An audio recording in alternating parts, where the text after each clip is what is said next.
Olá, olá, seja muito bem-vindo à nossa quinta aula, a quinta aula do treinamento Evolution Academia, o treinamento que tem como objetivo ensinar para você como desenvolver a aplicação do zero até a aplicação final. Bom, esta é a quinta aula do módulo de introdução, primeiro módulo, onde abordamos conceitos chaves ligados à programação, falando já especificamente da linguagem de programação Dart, que é a linguagem de programação de referência para o treinamento Evolution Academia. Bom, na aula passada nós falamos sobre algoritmos, treinamos a criação de algoritmos, vimos como é que se escreve algoritmo na linguagem Dart. Fizemos um algoritmo que, dado três valores digitados pelo utilizador, devolve o maior e o menor valor dos três valores digitados. E deixamos alguma tarefa, pedimos para fazerem alguns ajustes e mostrarem a tarefa. Deixamos também uma tarefa que é para, no intervalo de números digitados pelo utilizador, definir quais são, ou seja, mostrar quais são os números ímpares. Conseguiu fazer essa tarefa? Partilha no grupo do Facebook a tua solução e vamos validar. Né? Esse algoritmo do ímpar é muito simples, basta fazer uma consulta, né? Um ciclo de verificações e para verificar se um número é ímpar ou não, aqui podemos utilizar o operador aritmético que é o módulo, o resto da divisão. Por exemplo, basta dizer que n, se n, basta ter uma condição que diz se o número digitado, resto da divisão por 2, for diferente de zero, então esse número é um número ímpar, ok? Ou seja, os números ímpares, um número é ímpar quando o resto da divisão por 2 é diferente de zero, então quer dizer que o número é ímpar. Se o número for par, então todo número par dividido por 2, o resto da divisão é zero, ok? Então esta é a lógica para a construção do algoritmo que busca os números pares ou ímpares. Mostra a solução no grupo do Facebook. Bom, na aula de hoje vamos falar de dois conceitos também muito importantes na programação. São conceitos chaves de qualquer linguagem de programação. Eu vou só desligar a rede Wi-Fi, ok? Para evitar interrupções. Então, são dois conceitos muito chaves na programação, o conceito de listas e o conceito de mapas. E nós veremos aqui hoje o que é que são listas e o que é que são mapas. Na verdade, são duas estruturas de dados que facilitam bastante a manipulação da informação, a manipulação das nossas variáveis, ok? E vamos começar mesmo já com as listas. Listas são sequências finitas de valores armazenados na memória, ok? Uma lista nada mais é do que uma sequência finita de valores armazenados na memória, ok? É basicamente isso, ou seja, até o momento, quando nós declaramos uma variável, nós declaramos uma variável única, que essa variável recebe simplesmente um único valor, só consegue armazenar um único valor, ok? Agora, as listas, elas são estruturas que permitem armazenar um conjunto de valores definidos de forma sequencial, ou seja, um após o outro, ok? Um conjunto de valores definidos de forma sequencial. Bom, e as listas têm algumas propriedades específicas. Dentre elas é a propriedade quantidade, ok?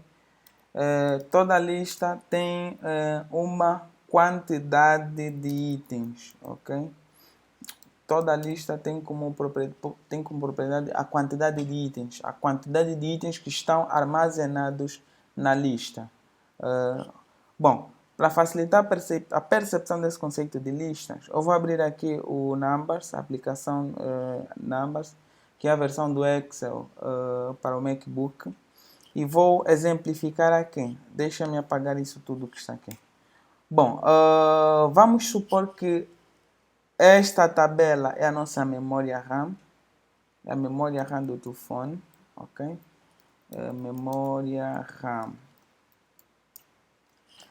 E cada círculo desse, cada célula dessa é um espaço na memória, ok? Cada célula dessa é um espaço na memória. Quando declaramos uma variável do tipo inteiro, o que acontece? Vamos supor que essa primeira coluna é a coluna que serve para escrever os nomes das variáveis. Então, quando declaramos uma variável do tipo inteiro, imagina que vamos declarar a variável quantidade do tipo inteiro.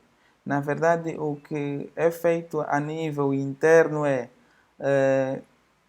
seleciona-se um espaço na memória qualquer e nesse espaço define-se, olha, esse espaço aqui é quantidade, cujo tipo é quantidade,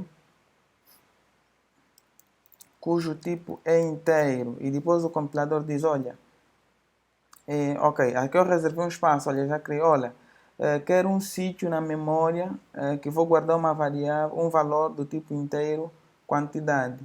Então o compilador, por exemplo, aleatoriamente seleciona esse espaço aqui, eu vou formatar, vou só mudar o preenchimento, ok? O compilador automaticamente seleciona esse espaço e diz, olha, esse espaço aqui é o espaço reservado para a quantidade, então ali vamos armazenar simplesmente a quantidade. E quando eu faço, por exemplo, quantidade igual a 5, o que o processador faz é colocar aqui na memória o valor 5, ok? Então, as variáveis manipulam simplesmente um único espaço na memória, que é esse aqui, que eu posso definir um único valor. Pode ser 5, por exemplo, quando eu usar a sintaxe quantidade igual a 20, então na memória o valor de 5 é substituído e no lugar aparece o lugar 20, o valor 20. Mas já ao trabalhar com listas é diferente. Conforme vimos na definição, a lista é uma sequência de valores do mesmo tipo. Então, quando eu declaro uma lista, vamos supor que eu vou declarar uma lista de idades. O que o processador faz é reserva o espaço na memória para idades e entre parênteses vai dizer que esse tipo é uma lista de inteiros, ok? Então ele vai reservar uma sequência de espaço, ele reserva esse espaço todo aqui na memória e já sabe que esse espaço todo aqui é para guardar a lista, os valores da lista idades. Então eu posso realizar várias operações com essa lista. Por exemplo, eu posso adicionar um item na lista. Vamos supor que eu vou adicionar a primeira idade na lista 20 e depois adiciono a idade 25, a idade 19, a idade 12, a idade 1, por exemplo. Então, todos esses valores ficam armazenados aqui na memória. Então, conforme vimos também anteriormente, toda lista tem uma propriedade de quantidade. E qual será o valor da quantidade? O valor da quantidade sempre é a quantidade de itens que a lista tem num determinado momento, ok? Nesse exato momento, por exemplo, a lista tem 1, 2, 3, 4, 5 elementos. Então, se nós chamássemos a propriedade de quantidade na lista idades, o valor a ser devolvido é o valor 5. Mas vamos supor que eu vou eliminar essas listas, esses três valores aqui, ok? E só tenho preenchido o valor 20 e o valor 25. Se eu chamasse a propriedade de quantidade de itens, né? Nesse caso, idades.quantidade de itens, então ele me devolve simplesmente dois itens, que são os itens atuais que a lista tem. Outra propriedade muito importante na lista é a posição de cada um desses itens, ok? Por exemplo, se eu quiser buscar o valor 19, como é que eu faço? Bom, para eu ter acesso ao valor 19, eu só tenho que dizer, olha, idade, me devolve o item que está na posição, e aí passo o valor da posição do número 19. E qual é a posição do número 19? Prestem atenção nesse detalhe. Ao trabalhar com as listas, ao contar a posição dos números, né? Aqui, por exemplo, nós, usando a nossa linguagem normal, íamos dizer que o número 19 está na posição 3, né? Porque 1, 2, 3, ok? Mas só que há um detalhe, em programação, a posição começa do 0, não do 1. Então a posição começa do 0, 1, 2, 3, 4. Ok? Então, nesse caso, o número 19 está na posição 2. Ok? O número 19 está na posição 2. Entendeu esse conceito da lista? Entendeu? Se não entendeu, por favor, recue o vídeo, tenta assistir novamente com mais calma para perceber essas principais características da lista. Bom, agora vamos na prática e vou mostrar para você como funciona, qual é a sintaxe da declaração de lista na prática e quais são as operações que podemos realizar com as listas. Então, eu vou abrir o Visual Studio Code, mas se tu não tiveres o Visual Studio Code, podes abrir o Dartpad, dartpad.dev, e ali realizar os teus trabalhos normalmente. Bom, então, eu vou, conforme fizemos na aula passada, eu vou abrir uma pasta. No preparatório. Essa é a aula 5, do nosso curso.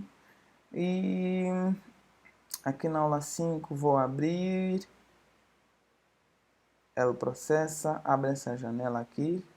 E depois eu vou clicar nesse botão aqui para criar um novo ficheiro.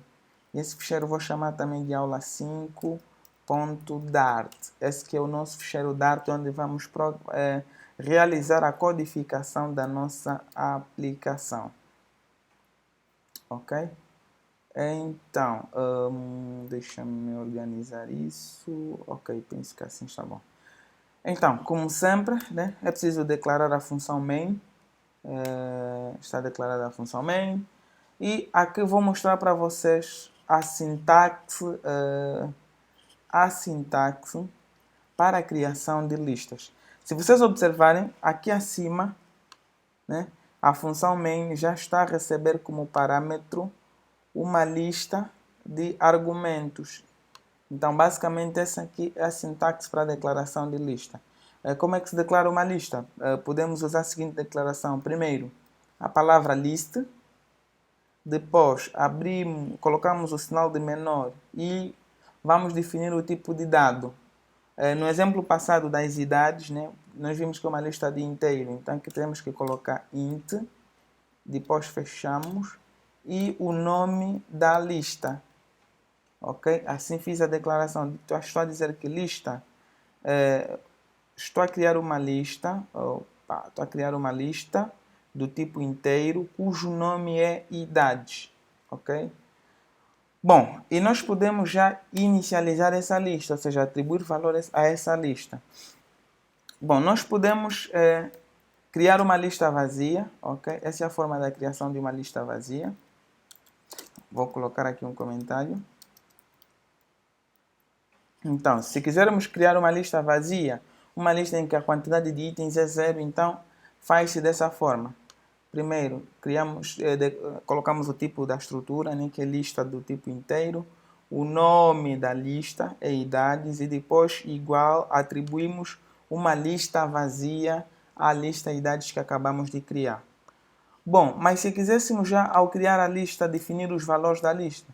Então, aqui entre os parênteses retos, vou dar um zoom para facilitar a visão, a percepção. Aqui entre parênteses retos vamos colocar os valores iniciais da lista. Então, separados por vírgula. 21, 19 e 15. Ok? Bom, conforme disse-vos anteriormente, se quisermos saber o conteúdo, ou seja, buscar o valor de um dos itens da lista, nós temos que usar a posição desse item. Ok? Então, vamos supor que eu quero mostrar na tela o valor do item, o valor do 15, né? Esse valor do item 15. Como é que eu faço isso? Bom, vou chamar aqui a função print idades. Para buscar um dos valores da lista, tenho que colocar primeiro o nome da lista e depois, entre parênteses reto, passar a posição do item que eu quero buscar. Nesse caso, eu quero buscar o item 15. Qual é a sua posição? Vamos lá ver. 0, 1, 2, 3. Ok, então 15 está na posição 3. Coloco aqui o 3 e dou um ponto e vírgula. E assim ele vai imprimir na tela o valor 15.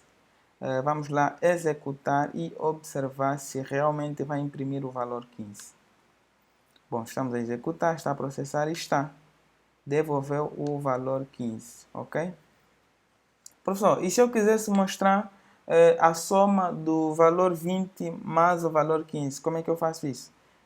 Bom, eu sei que o 20 está na posição 0, então aqui coloco. Estou a dizer ao compilador, olha, pega a idade que está na posição 0, soma a idade que está na posição 3, ok? E o resultado imprima na tela. Então vamos executar e veremos que ele vai realizar essa operação. Vamos executar. Vamos executar.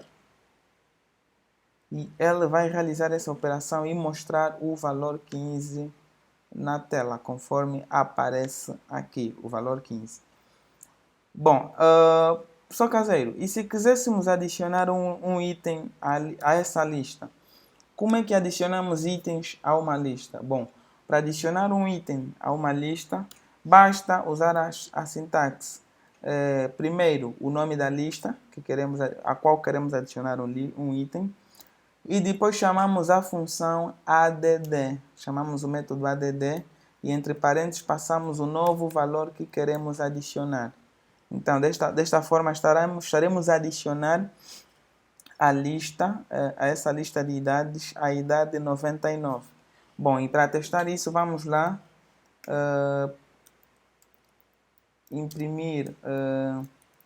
tentar imprimir esse valor. Bom, a lista, o valor 99 estará em que posição da lista? Nós podemos aqui contar, temos 0, 1, 2, 3, então o próximo item é 4. Por isso é que aqui vamos colocar o 4 e ele vai imprimir o valor 99. Então vamos lá, executar. E ali está a imprimir o valor 99. Ok? E se quiséssemos remover um valor, professor Caseiro, também dá para remover sim um valor. Então basta colocar idades, ponto, remove, add. Então a função remove add permite remover um item no índice ou na posição que nós vamos definir. Vamos lá ver, eu vou eliminar o item 1. Esse item 1 está em que posição? Coincidentemente também está na posição 1, porque é 0, 1. Então vamos eliminar o item na posição 1. Aqui coloco o valor 1. No final, ponto e vírgula. E assim, essa sintaxe para remover o item na posição 1. Bom, eu já removi o item na posição 1. Agora, de forma propositada também, após remover o item na posição 1, vou pedir para imprimir novamente o item na posição 1. Vamos lá. Para ti, que valor será apresentado ao inserir, ao mostrar essa instrução? Que valor será apresentado? Escreva aí nos comentários, na tua opinião, que valor será apresentado. Vamos lá testar e ver que valor será apresentado. Aqui está, ele imprimiu o valor 19, ok? Porque o que aconteceu? A lista inicialmente tem 4 itens. Após essa instrução, a lista terá 5 itens, na qual o item na posição 1 é o valor 1. Mas aqui eu estou a dizer, olha, elimine o item que está na posição 1. Então, ao eliminar esse item aqui, o valor 19 é que vai passar a ocupar a posição 1. Por isso é que aqui ao imprimir, ele está a mostrar logo o valor 19, que é nesse caso 19, está agora a ocupar a posição 1. Ok? Então, basicamente é essa operação que nós podemos realizar com as listas, ok? Então, por exemplo, no algoritmo da aula passada, o algoritmo que busca o maior e o menor dentre um conjunto de valores definidos pelo utilizador. Bom, aqui nós podemos utilizar as listas e podemos utilizar a estrutura de repetição para realizarmos aquele algoritmo, para simplificarmos aquele algoritmo. Então, eu vou fazer novamente aquele algoritmo. né? Que é um algoritmo que, dado 3 valores digitados pelo utilizador, então aqui vou chamar essa lista de valores e o tipo tem que ser double. Vou colocar do tipo double. Então o algoritmo dizia, dados 3 valores, busca qual é o maior e qual é o menor. Bom, então aqui vamos executar o mesmo algoritmo, mas usando as listas. Como é que fazemos isso? Bom, primeiro vamos mostrar aquela mensagem de boas-vindas, né? Bem-vindo ao algoritmo. Ok? Agora, para mostrar, para pedir os valores, né, que é a separação do algoritmo em 3 partes, entradas, processamento e saída. Nas entradas, em vez de eu pedir os valores um a um, eu vou pedir usando um ciclo, ok? Então aqui vou utilizar um ciclo while, e aqui eu posso dizer, enquanto a quantidade de valores ainda não atingir o valor 3, então vai pedindo sempre os valores ao utilizador. Então, aqui eu posso utilizar a propriedade que devolve a quantidade de valores de uma lista. Então, aqui é valores, e esta propriedade tem como nome length. Length que vem do inglês comprimento, nesse caso é o comprimento da lista. Então, aqui estou a dizer, enquanto o comprimento dessa lista for menor que 3, ok? O que é que vai fazer? Vamos pedir os valores ao utilizador. Então, aqui eu vou dizer, digite um número. Ok? E aqui, para pedir um número no utilizador, temos que chamar novamente, temos que importar a função que nós importamos na aula passada, que é o pacote package dart, o pacote dart.io. É isso ou não é? Package dart.io. Bom, vamos dar uma olhada na documentação. Dart.io stdin. Ok, acho que é stdin on. Então é dart stdio. Não é. É que eu nem memorizei. Deixa-me só ligar a internet. Como é que eu ligo a internet? Ok, aqui.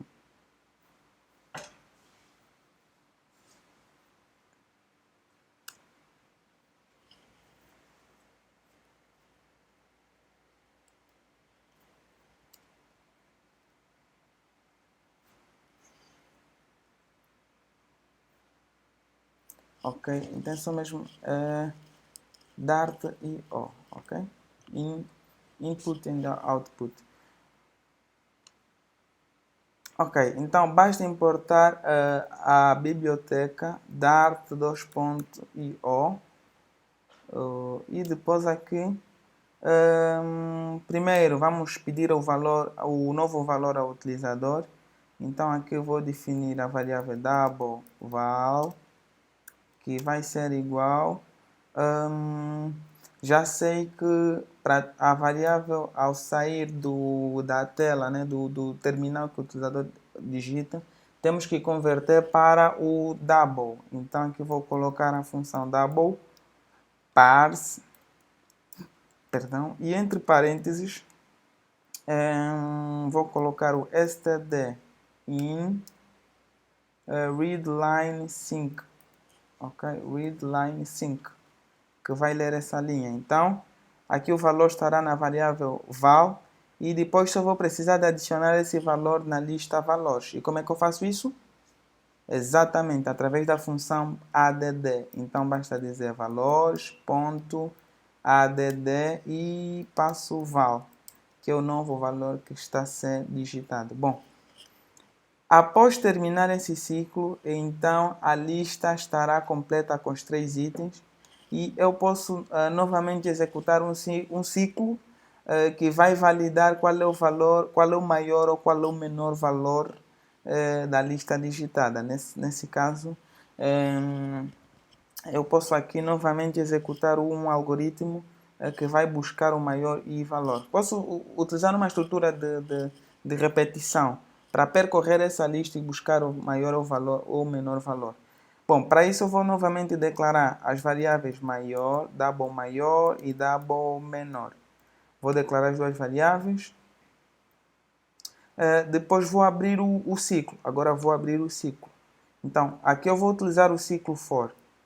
Então, só começo a escrever o for e ele já vai criar essa sintaxe. Se não te lembras o funcionamento da estrutura for, peço que voltes à aula 2, que é a aula que trata dessas estruturas. A aula 2 e a aula 3 tratam dessas estruturas. Bom, então, eu criei um ciclo for que vai desde i igual a 0 e esse ciclo vai repetir-se enquanto i for menor que a quantidade de valores. Então, que eu posso dizer que o valor length, ok? Então, e aqui eu vou fazer as comparações, ok?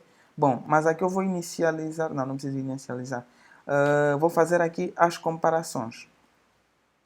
Bom, vou mesmo inicializar essas duas variáveis com o primeiro valor que existe na lista, ok? Aqui inicializo o primeiro valor da lista, que está na posição 0, será o valor do maior e o valor do menor, e aqui depois faremos as comparações. Então aqui vamos comparar se valores na posição i, que essa variável i que vai mudar, que vai desde 0 até 2 nesse caso. Se valor for maior que o maior, então maior é igual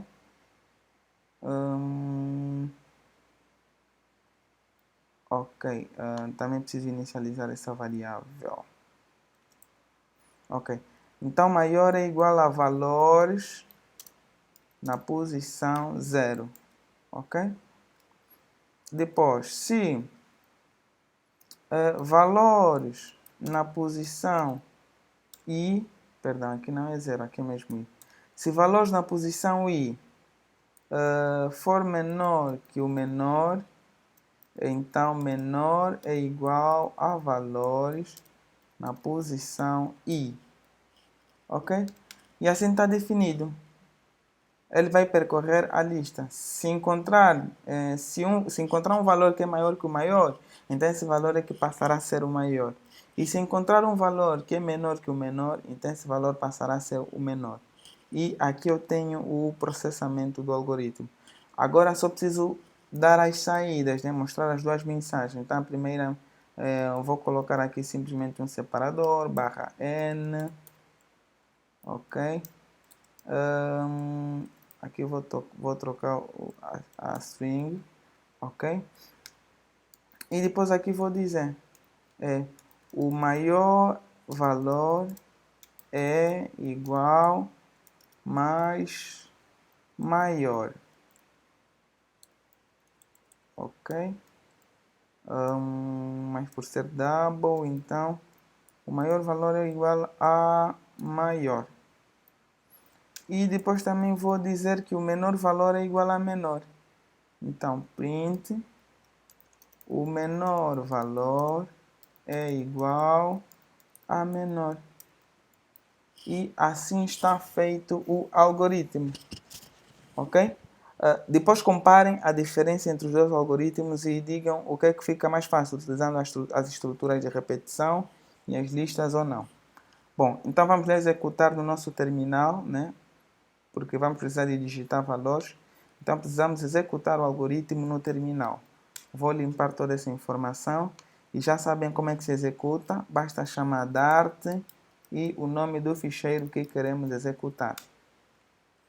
E ali está o algoritmo a funcionar. Bem-vindo ao algoritmo. Digite um número. Então vou digitar 19. Depois está pedindo novamente, vou digitar -1. E por último 22.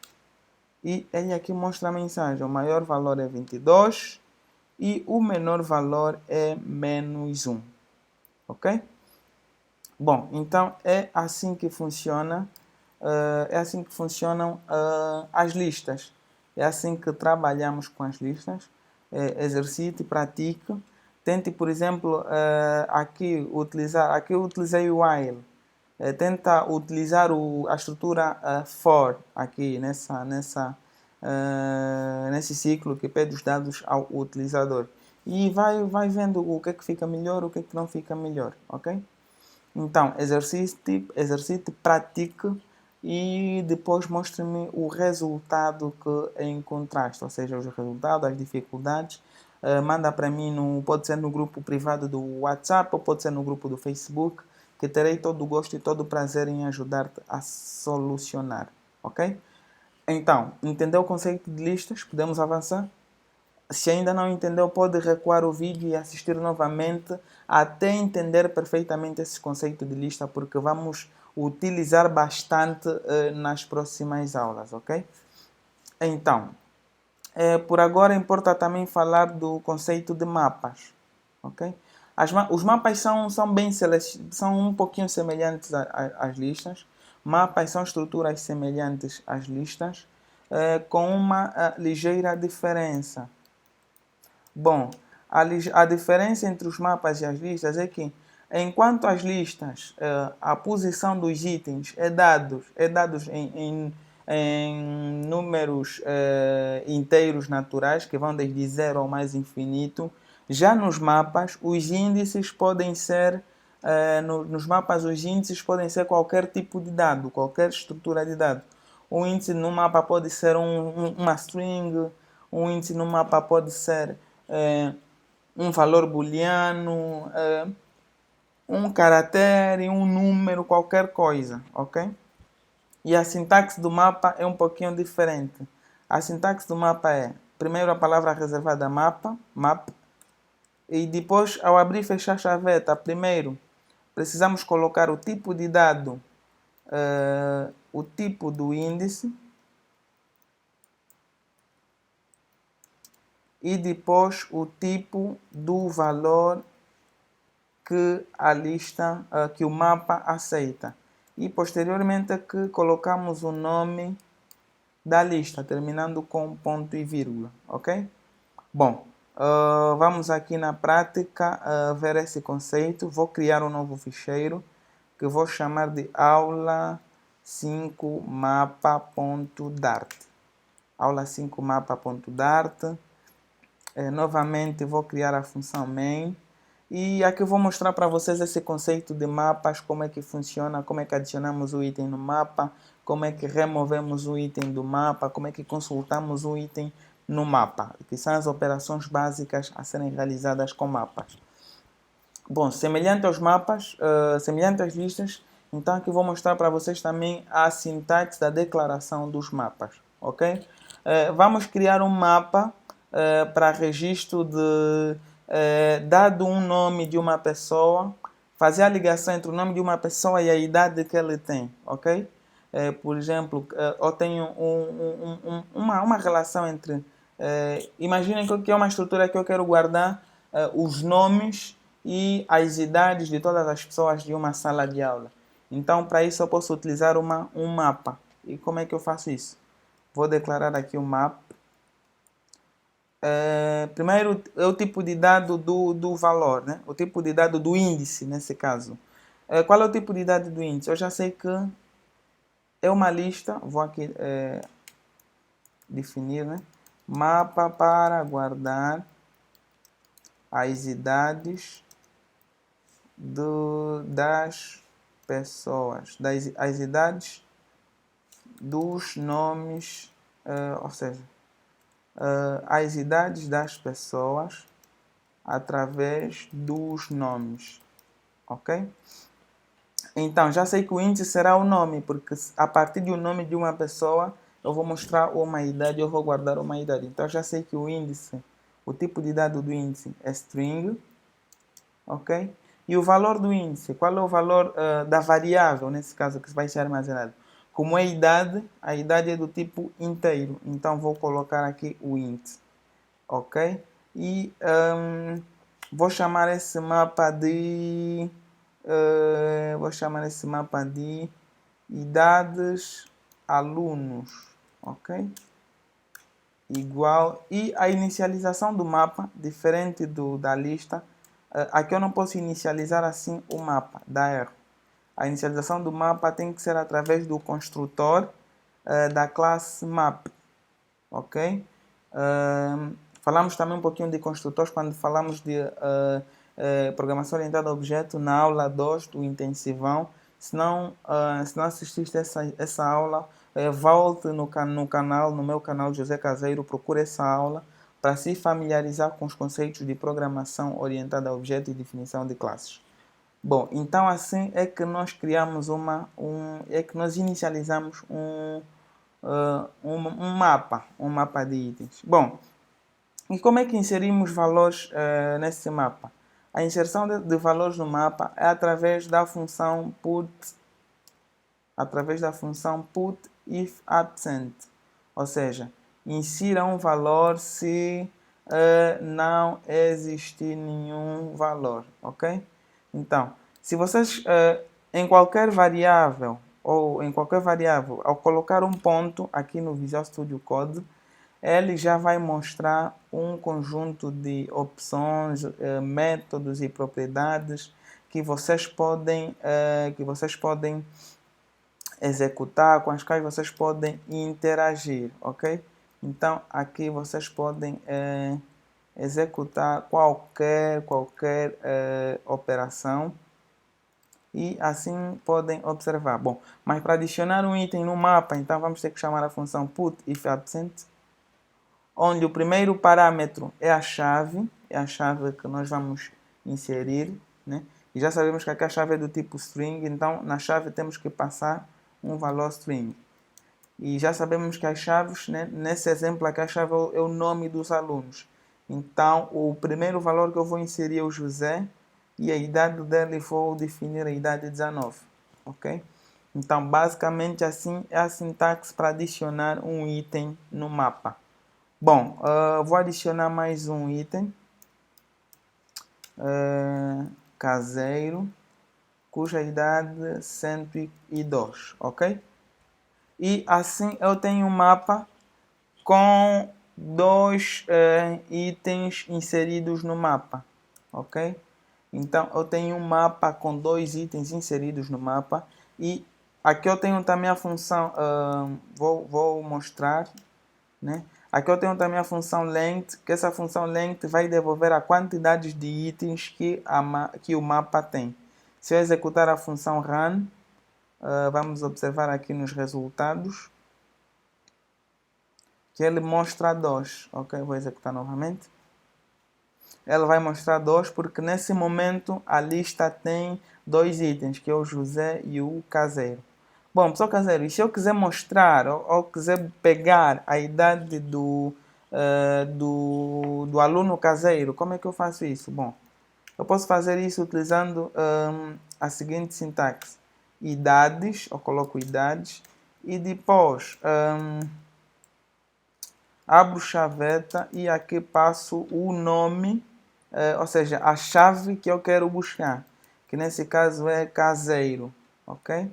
Então passo a chave. Se eu executar isso, então ela primeiro vai mostrar a quantidade de itens e depois mostra a idade do caseiro, porque aqui eu estou a buscar idades do aluno.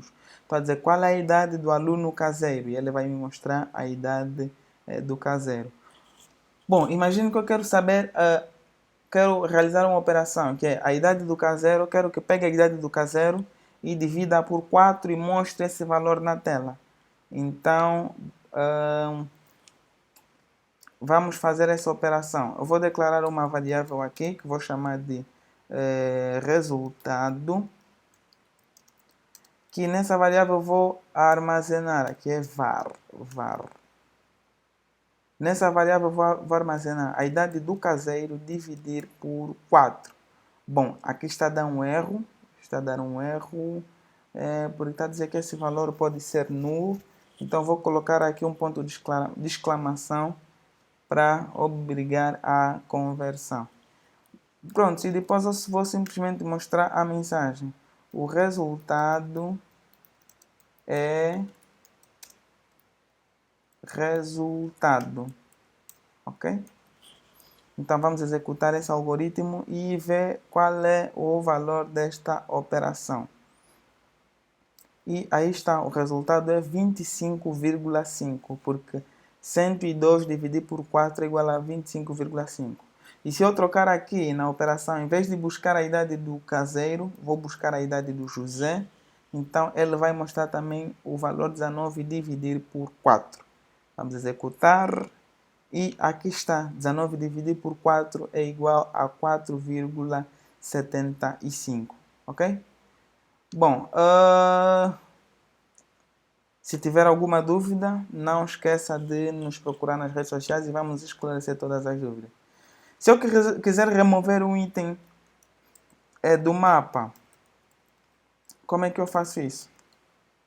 Através da propriedade remove, e aqui eu passo a chave do item que eu quero remover. Simplesmente assim. Já vimos que para obter o valor, basta chamar idades e entre chaveta colocar a chave que eu quero obter, ok? Basicamente assim. Então, espero que tenham gostado da aula. Essa é uma das últimas aulas que trata dos conceitos iniciais sobre programação, que são essas 5 aulas, né, que mostram tudo que você precisa aprender sobre lógica de programação, sobre linguagem Dart, as principais operações, e tudo isso nós utilizaremos na construção da nossa aplicação final, que é o que faremos no módulo 2. Então, por hoje é tudo. Um abraço, pratique, pratique, pratique. Qualquer dúvida, procura-me nas redes sociais e terei todo o gosto em ajudá-lo a esclarecer. Então, por hoje é tudo. Aquele abraço.